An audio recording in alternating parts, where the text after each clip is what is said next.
Assalamualaikum Ibu. Waalaikumsalam, Neng. Ibu, bagaimana kabarnya? Alhamdulillah sehat. Alhamdulillah, Ibu di sini saya mau mengganggu waktu Ibu untuk melakukan wawancara. Wawancaranya yang berkaitan dengan pengambilan keputusan nilai-nilai kebajikan sebagai seorang pemimpin. Nah, Ibu sebagai seorang pemimpin dari sekolah SD 076 Ya. Sukajadi, ada tidak pengalaman dilema etika saat akan pengambilan keputusan, Bu? Ya. Baik, Neng. Salah satu kasus dilema etika dalam pengambilan keputusan yang pernah dihadapi saya selaku kepala sekolah adalah saat periode kenaikan kelas akan berlangsung. Karena dihadapkan dengan permasalahan di mana banyak siswa yang nilainya tidak mencapai KKM. Sementara jika nilai tersebut ditulis apa adanya di rapot, maka dikhawatirkan dapat berdampak pada karir pendidikan murid tersebut di masa akan datang. Serta akan banyak murid yang tidak memenuhi syarat untuk naik kelas. Akhirnya saya mengambil keputusan agar guru-guru mengadakan remedial atau pengayaan sebelum menginput nilai rapot sehingga para murid bisa memperbaiki nilainya dan dapat memenuhi syarat kenaikan kelas. Saya juga meminta guru menganalisis hasil belajar siswa dan faktor penyebabnya rendahnya nilai mereka. Oh iya Bu ya, sangat dilema sekali ya. Ya, betul, Satu Neng. sisi kita harus memperhatikan bagaimana anak untuk kedepannya ya, Ya, Bu ya, betul. jangka panjangnya gitu ya. Karena kalau misalnya nilainya seadanya itu kurang baik juga ya, Bu ya. betul, Neng. Kasihan untuk anaknya, mana untuk siswa SD itu kan masih panjang ya, Ya, Bu ya, untuk betul. karir pendidikannya. Sangat dilema, tapi untuk pengambilan keputusannya sangat bijak sekali ya, Bu ya.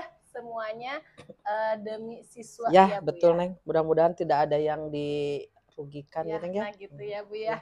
Ya, Bu. Nah, terus Bu, selama ini bagaimana Ibu dapat mengidentifikasi kasus-kasus yang merupakan dilema etika atau bujukan moral gitu? Bukan kan kita kalau ada kasus kan selalu ada rasa kasihan ya, Bu ya, dalam pengambilan keputusan. Nah, ini bagaimana Ibu mengidentifikasi apakah dilema etika atau bujukan moral? Ya. Bila suatu kasus yang saya alami memiliki dua pilihan yang sama-sama benar saat akan membuat keputusan, maka di sini saya akan mengidentifikasi kasus tersebut sebagai dilema etika. Namun jika saya dihadapkan dengan situasi yang membuat saya harus memilih antara benar atau salah, maka kasus tersebut merupakan bujukan moral. Mungkin ya, itu, Bu, Neng. itu ya perbedaannya ya antara dilema etika dengan bujukan moral ya, Bu ya. Oke, Bu, selanjutnya selama ini ya, Bu ya, bagaimana Ibu menjalankan pengambilan keputusan di sekolah yang Ibu pimpin ini, terutama untuk kasus-kasus di mana ada dua kepentingan yang sama benar atau yang sama-sama mengandung nilai kebajikan? Bila suatu kasus yang saya alami memiliki dua pilihan Ya. yang sama-sama benar, maka sebelum mengambil keputusan, saya akan mempertimbangkan kepentingan orang banyak, Ya. memprioritaskan kebutuhan murid, Ya.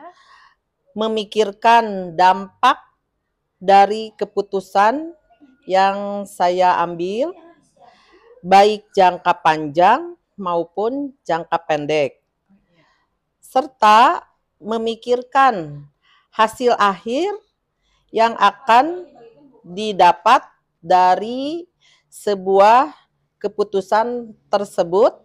Selain itu, saya juga mengajak guru-guru untuk bermusyawarah dan memberi masukan-masukan. Mungkin Ya, itu, Bu. Neng. Ya, ya. Jadi adanya musyawarah ya, Bu Ya, ya. Jadi betul, Neng. pengambilan keputusannya bukan hanya kehendak Ya, sendiri, betul. tapi untuk kepentingan bersama, Ya. dan juga dilihatnya bukan hanya jangka pendek, tetapi harus juga Ya. melihat jangka panjang, dan selalu ya, Ya. kalau sekolah itu untuk kepentingan murid. Ya, Ya, betul. betul ya, Bu Ya. ya. Jadi murid yang utama Ya, ya, Neng. Bu ya. Ya, Bu, selanjutnya Mm. ada langkah-langkah atau Mm. prosedur seperti apa yang biasanya Ibu lakukan? Baik, Neng. Biasanya Ibu sebelum membuat keputusan, biasanya saya menerapkan beberapa prosedur.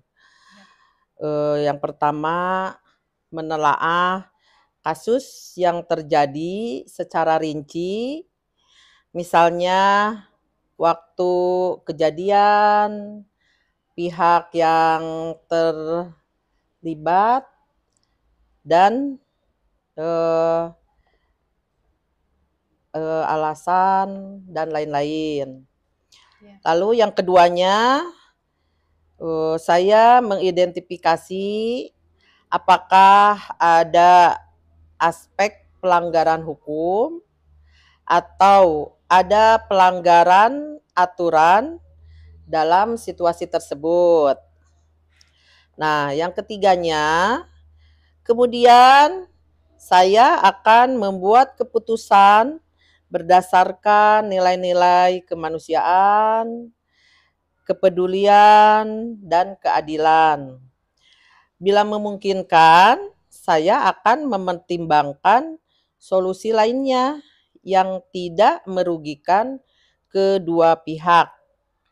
Jika dalam situasi tertentu ada dua pihak yang sama-sama benar,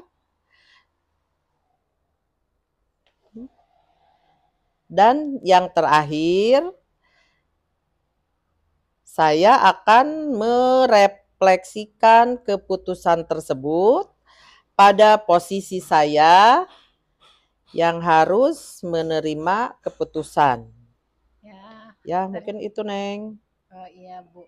Jadi keputusannya itu memang ada proseduralnya ya, Bu ya. Ya, Tidak betul. asal mengambil keputusan ya, Bu ya. Sungguh banyak sekali Ya, pertimbangan betul, Neng. yang harus difikirkan sebelum pengambilan keputusan Ya. sebagai pemimpin Ya. kepala sekolah ya, Bu ya. Tuh. Nah, terus pertanyaan selanjutnya, hal-hal apa saja yang selama ini Ibu anggap efektif dalam pengambilan keputusan pada kasus-kasus dilema etika? Ya. Pada kasus dilema etika, menurut saya ada beberapa hal yang efektif dalam membuat keputusan, yaitu melakukan pengujian benar atau salah dan pengujian benar lawan benar. Biasanya setelah melakukan pengujian tersebut, saya bisa lebih mudah menetapkan prinsip dalam pengambilan keputusan tersebut. Gitu. Oh iya, Bu ya. Nah, terus Bu, kan dalam pengambilan keputusan pasti ada tantangan tersendiri ya, Bu ya. Betul. Nah, selama Ibu menjadi pemimpin di sekolah SDN 076 Sukajadi, apa tantangan yang Ibu hadapi dalam pengambilan keputusan pada kasus-kasus dilema etika? Selama ini yang terjadi, selama ini yang menjadi tantangan dalam cara saya mengambil keputusan pada kasus-kasus dilema etika adalah bagaimana memberikan pengertian kepada pihak yang merasa tidak puas terhadap keputusan yang saya buat. Sebagian orang cenderung memberikan kritikan pedas bahwa saya tidak tegas saat mengambil keputusan berdasarkan rasa kepedulian dan kasih sayang. Padahal saya mempertimbangkan kebaikan bersama dan masa depan murid. Namun hal ini wajar terjadi dan masih bisa saya atasi.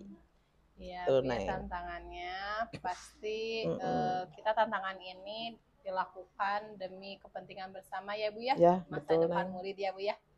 Oke, nah selanjutnya Bu, misalnya Ibu memiliki atau ada tidak jadwal tertentu dalam sebuah penyelesaian kasus dilema etika gitu? Apa langsung menyelesaikan di tempat atau memilih sebuah jadwal untuk menyelesaikannya, atau seperti apa gitu yang Ibu jalankan untuk pengambilan keputusan tersebut? Biasanya jika situasi yang saya hadapi adalah dilema etika, saya tidak serta-merta langsung mengambil keputusan di tempat. Saya terlebih dahulu menelaah kasus tersebut secara rinci dengan mengumpulkan fakta, pihak yang terlibat, dan informasi lainnya yang saya butuhkan untuk mengambil keputusan. Selain itu, saya juga akan melakukan musyawarah bersama guru-guru untuk mendapatkan masukan. Kemudian, saya akan mengambil beberapa waktu untuk berpikir dengan matang. Selain itu, barulah saya membuat keputusan. Ya, jadi tidak bisa dengan langsung. Ya, harus dipikirkan dulu secara matang supaya nanti hasilnya bisa lebih baik lagi gitu. Ya, begitu Neng. Oke Bu ya.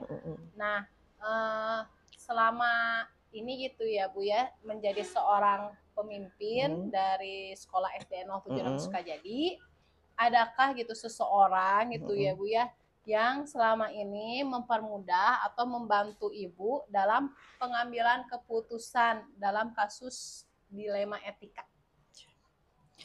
Terkadang ada kalanya saya membutuhkan pendapat dari orang lain dalam membuat keputusan. Biasanya yang membantu saya adalah orang-orang yang mempunyai pengalaman di bidangnya. Misalnya pada kasus yang berkenaan dengan murid, ada wakil kesiswaan yang membantu saya dan lain sebagainya. Hal ini tentunya dapat mempermudah saya dalam mengambil keputusan. Jadi tetap Neng, Ibu tidak bisa mengerjakan segala sesuatu sendiri tanpa minta bantuan kepada orang yang betul-betul di bidangnya. Jadi kalau ada masalah ini, Ibu minta bantuan ke bagian kesiswaan. Untuk membantu menyelesaikan ya, dilema betul. ini. Ya Bu, nih yang terakhir nih Bu nih, Hmm. dari semua yang telah disampaikan, Mm-mm. pembelajaran apa yang dapat Ibu petik Mm-mm. dari pengalaman untuk mengambil keputusan dilema etika?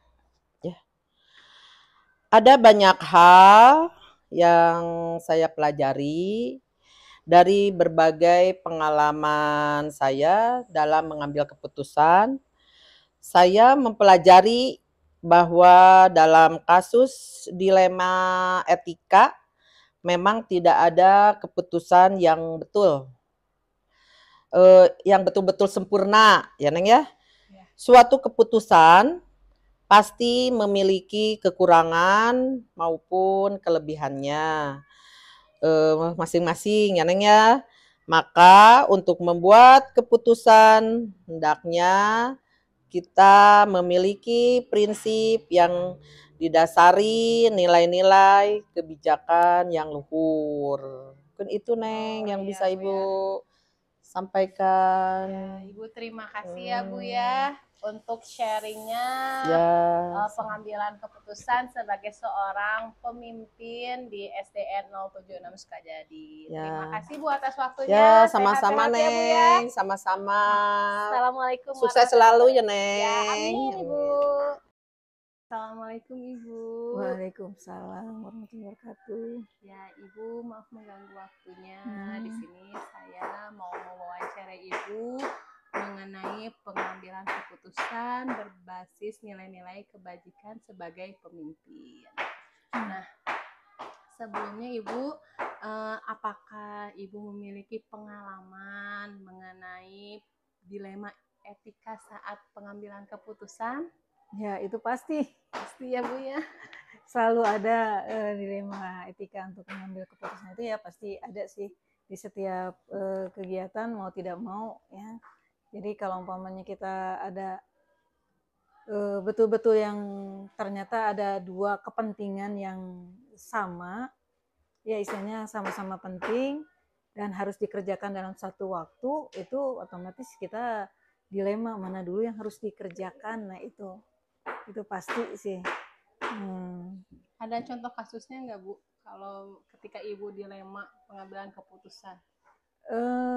Yang baru-baru ini dilema keputusannya yaitu tentang kita butuh guru nih ya, karena kita kekurangan guru, kita butuh guru.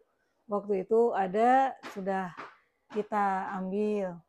Nah ternyata pada saat berjalannya waktu baru 1 bulan, ternyata kita ada ini lagi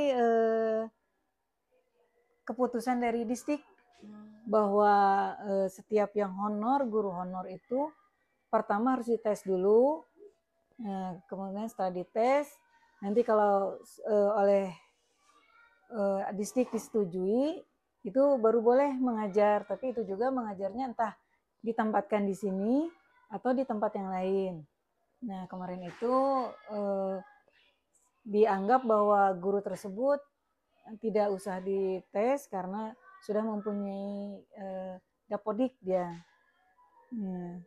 Dijanjikan waktu itu adalah bulan Desember katanya akan ditarik ke Bandung karena dia di luar kota Bandung. Ternyata pada saat 2 kali diajukan ke Simdik, 2 kali ditolak. Ya, inilah ke Disdik, sounding biasa bertanya kenapa. Ternyata karena ada peraturan baru yang tingkatan SMP di sana sebetulnya ke ini SMP ke SD itu agak sulit katanya, jadi tidak bisa menjanjikan akan ditarik ke dapodiknya. Nah kemudian diberilah solusi untuk sementara istilahnya ngajar dulu di tempat yang lain, baru nanti ini, tapi tidak tahu nanti apakah nanti tanggal 1 Januari itu mendapat honor atau tidak. Kalau umpamanya tidak mendapat honor dari distrik, dari sekolah pun tidak bisa untuk guru itu. Jadi dari uang bos tidak bisa. Itu kan betul-betul dilema kan. Betul. Kita salah ingin butuh guru, ternyata ini. Nah, saya kasih tahu ke gurunya bahwa bla bla bla bla seperti ini.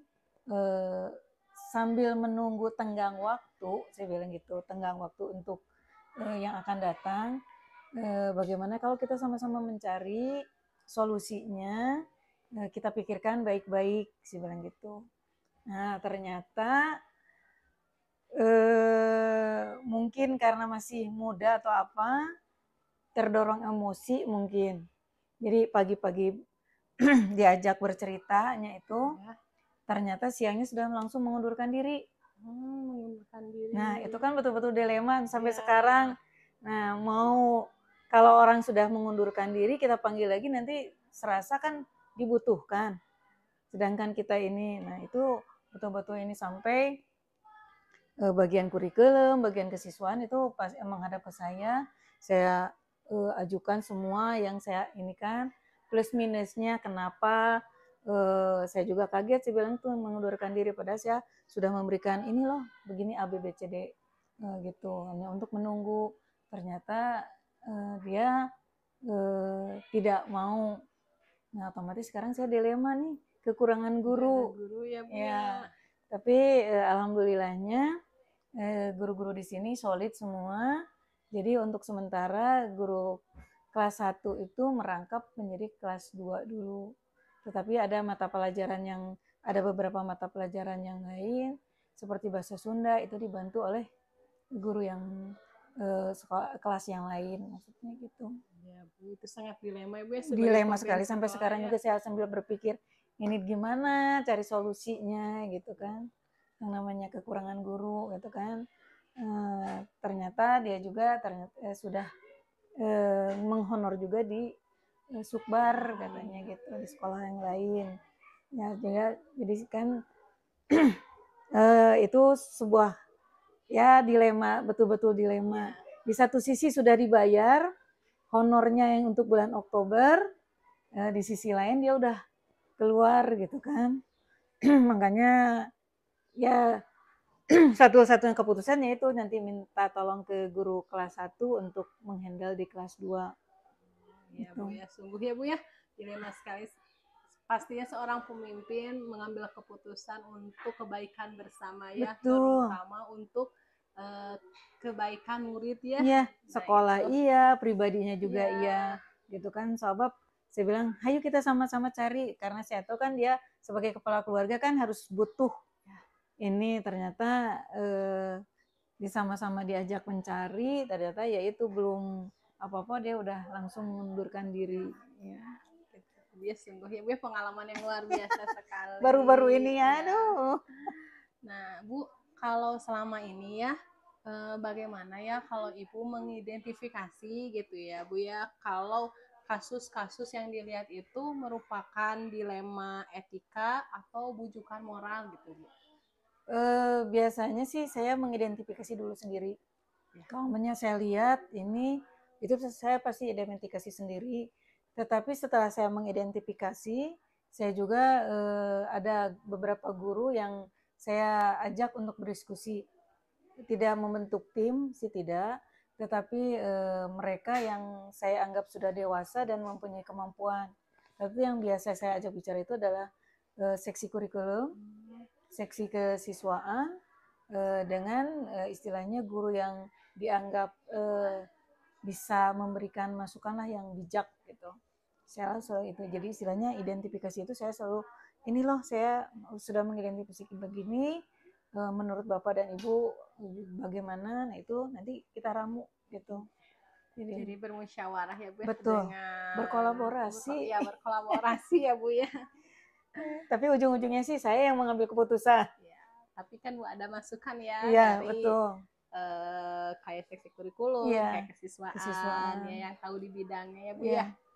Nah Bu, terus kalau misalnya selama ini ya Bu ya, untuk pengambilan keputusan di sekolah yang Ibu pimpin ya di SDN 208 Nuginasari.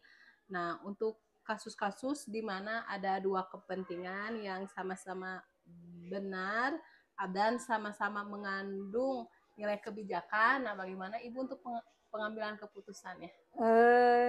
Ya itu seperti tadi, tidak akan mungkin saya sekaligus saya langsung mengambil keputusan, yaitu saya ajak bermusyawarah segala macam. saya lihat sisi baiknya dan sisi negatifnya. Kalau ada yang lebih banyak positifnya, itu yang didahulukan, yang diprioritaskan. Tidak menyampingkan nanti yang yang satunya lagi. Jadi kita berjalan beriringan, tetapi yang kita utamakan yang diprioritaskan dulu. Nah, yang banyak yang positifnya Bu Iya, ya. betul. Oke. Nah Bu, kalau misalnya sebelum pengambilan keputusan Ibu nih, ada nggak misalnya langkah-langkah ya yang terperinci sebelum pengambilan keputusan itu diambil gitu Bu? Biasanya yaitu mengidentifikasi Ya, dulu, mengidentifikasi, terus saya ajak musyawarah. Siapa tahu yang saya anggap positif dari guru yang itu kan belum tentu juga positif. Nah itu kita musyawarahkan segala macam. Lalu kita ujung-ujungnya adalah prioritaskan adalah yang betul-betul utamakan adalah untuk kepentingan siswanya itu dulu. Jadi untuk kepentingan siswa, untuk yang istilahnya untuk warga sekolah dulu itu yang diutamakan. Jadi itu langkahnya yang saya ambil. Kepentingan siswa yang utama ya Bu yang ya? utama, betul. Ya. Nah terus hal-hal apa saja yang selama ini Ibu anggap efektif dalam pengambilan keputusan pada kasus dilema etika Bu? Yang ini adalah sebetulnya adalah hal yang penting nih ya, adalah kita kolaborasi sih dengan guru. Kolaborasi dengan guru, kita tanya sisi plus minusnya itu. Jadi saya selalu istilahnya diajak berdiskusi guru, dan kita berusaha tidak mengambil keputusan terburu-buru. Jadi istilahnya pasti saya ini kan adalah 1 atau 2 hari saya pending dulu, istilahnya pending itu biar ada masukan dari yang lain. Kalau umpamanya saya kasih kebijakan ini, apakah ada tidak masukan dari yang lain gitu.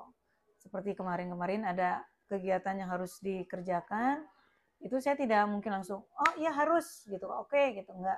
Tapi saya lihat positifnya, terus saya larikan ke guru-guru, ini kita ini. Ternyata Bu ada prioritas yang utama karena ini. Oh ya sudah, jadi saya juga saya lihat mana saya bilang program atau apanya yang betul-betul harus saya dahulukan, saya bilang gitu untuk kebijakannya gitu. Ya, sungguh ya Bu, sebagai seorang pemimpin banyak sekali pertimbangan ya Bu ya, sebelum pengambilan keputusan itu ya. Betul. Jadi tidak bisa secara langsung pada saat itu juga ya Bu ya. Nah Bu, kan apa sih, pasti ada ya tantangan dalam pengambilan keputusan gitu ya. Nah tantangannya apa sih Bu? Tantangannya yang terberat adalah saya harus menekan ego saya sendiri. Jadi saya harus menekan ego, di mana saya tidak bisa mengedepankan keinginan diri sendiri. Tetapi saya harus melihat ini adalah kepentingan umum. Dan saya harus melihat yang berbicara ini atau yang memberikan masukan ini siapa. Jadi artinya bukan, karena saya nggak suka nih orang ini, terus pas saat dia orang itu memberikan masukan, terus langsung saya abaikan, itu tidak. Jadi pada saat mengambil keputusan itu, saya harus menekan ego, dan saya harus melihat orang itu bukan dari sisi kepribadiannya yang tidak saya sukai, tapi dari hal yang dia ajukan. Gitu. Jadi istilahnya yang namanya seorang pemimpin, yang namanya juga manusia biasa kan, ada istilahnya suka ke seseorang, tidak suka ke seseorang. Nah, hal yang seperti itu harus dihilangkan. Jadi saya harus menekan ego, saya harus belajar bagaimana caranya agar siapapun yang berbicara atau yang memberikan masukan itu tidak didasari oleh rasa ketidaksukaan saya. Atau rasa suka saya karena saya suka seseorang, dia mau mengatakan apa saja, saya telan bulat-bulat, itu tidak. Jadi yang utama adalah saya tekan ego dulu saya sendiri. Jadi saya harus mementingkan ini kebersamaan. Lebih banyak mementingkan kebersamaan ya Bu ya, dibanding diri sendiri betul. ya Bu ya setelah jadi pemimpin itu. Nah kalau misalnya Ibu menyelesaikan suatu masalah yang berkaitan dengan dilema etika, apakah penyelesaian itu langsung dilakukan atau ada jadwal-jadwal tertentu gitu? Jadwal tertentu sih tidak, ya. Karena tergantung ada dilemanya itu kapan. Tetapi pada saat itu dilema kita dapat, itu tidak langsung hari itu juga diselesaikan. Kenapa? Karena seperti tadi kan harus sekarang dicari, sekarang yaitu tenggang waktunya adalah paling lambat adalah 2 hari. Saya harus melihat dari sisi baik ini, terus masukan dari guru-guru juga gitu. Ya, jadi harus ada berbagai macam itu ya Bu ya. Iya. Melihat tidak bisa langsung gitu ya, harus lihat dari sisi lainnya juga ya Bu ya. Betul. Nah, terus kan kalau tadi ya Bu ya, sudah dijelaskan ya, pasti ada orang yang membantu ya Bu ya, seperti seksi kurikulum, kesiswaan, dan ya Bu ya, untuk membantu mengambil keputusan saat dilema etika meskipun ini ya Bu ya. keputusannya nanti kembali lagi ke Ibu saya. Ya. Cuman ada sharing mungkin ya Bu ya, bagaimana kondisi dari permasalahan itu ya Bu ya. Nah mungkin ini Bu yang terakhir, tadi kan mungkin pengalamannya itu bukan 1 atau 2 kasus aja ya Bu ya, ketika mengambil keputusan dilema etika ini. Nah, pembelajaran apa sih Bu yang bisa dipetik dari pengalaman selama ini mengambil keputusan dilema etika? Ya, pengalaman yang selama ini pertama saya harus menekan ego saya sendiri. Istilahnya saya tidak boleh mementingkan keinginan saya sendiri. Itu yang kedua dan yang utama, dilema atau keputusan yang saya ambil itu adalah harus bisa istilahnya menguntungkan semua pihak, terutama adalah warga sekolah dan kepentingan untuk peserta didik. Itu jadi saya selalu dilihat ini mana yang betul-betul bisa untuk anak didik segala macam. Jadi saya tidak memikirkan untuk saya pribadi nanti harus tidak. Jadi pengalaman saya yaitu saya harus belajar lebih sabar, lebih bijak dan segala macam. Ujung-ujungnya yaitu untuk kepentingan peserta didik gitu kan. Ya, Bu. Jadi menjadi pemimpin itu memang harus terus belajar ya Bu ya. Betul. Dan juga yang diutamakan tuh bukan diri sendiri. Betul. Tapi peserta didik juga ya yang utama. Dan kebersamaan. Nanti kekeluargaan di sekolah supaya harmonis ya Bu ya. Menciptakan harmonis. Sekolah bisa berjalan kalau umpamanya ini harus ada guru dengan kepala sekolah. Tapi kalau tanpa ada kepala sekolah, tapi kalau guru-gurunya tetap bisa berjalan, bisa solid, bisa berjalan tetap meskipun tidak ada kepala sekolah. Tapi kalau umpamanya kepala sekolah yang mau berdiri tanpa ada guru-guru, kepala sekolah tidak bisa apa-apa. Iya, betul. Iya. Jadi sama seperti kemarin saya menginginkan ikut tes jadi sekolah penggerak, itu kan sebetulnya dilema juga kan. Nah, pada saat tes pertama itu saya mengikuti masih ada unsur ego sendiri. Saya coba nih ikut tes. Pada saat mau lanjut ke tes berikutnya, saya baru berpikir, loh, saya maju ini bukan atas nama saya pribadi, tapi meskipun kepala sekolah yang dites, tapi adalah nanti unsur ujung-ujungnya adalah guru juga yang bergerak. Oleh karena itu, yang pertama saya batalkan. Pada saat ada yang kedua, itu saya langsung mengumpulkan ke guru-guru. Ini ada loh program ini. Kita mau mengikuti tidak, tapi yang ikut tes adalah saya. Jadi kalau saya lulus, itu berarti ibu dan bapak guru mau bergerak, saya bilang gitu. Tapi kalau umpamanya tidak, ya tidak jadi masalah. Saya bilang berarti gagal di saya juga, saya bilang gitu.